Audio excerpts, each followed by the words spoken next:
যাকে দেখে আপনার প্রচণ্ড মায়া হয়, প্রচণ্ড ভালোবাসা হয়, এই মানুষটা আপনাকে ইগনোর করলে কষ্ট লাগে। এই মানুষটাকে মেসেজ দেওয়ার পরে যদি ডেলিভার্ড হয় কিন্তু সিন না হয়, কষ্ট লাগে।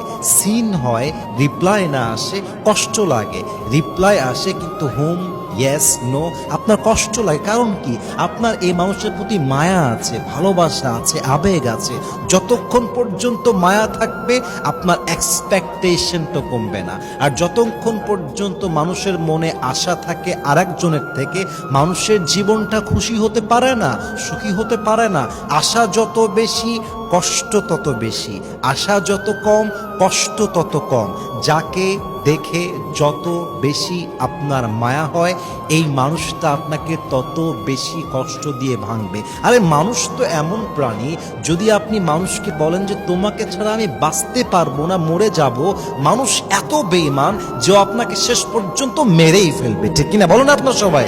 এজন্য কখনো কোনো ব্যক্তির প্রতি অতিরিক্ত মায়া রাখবেন না।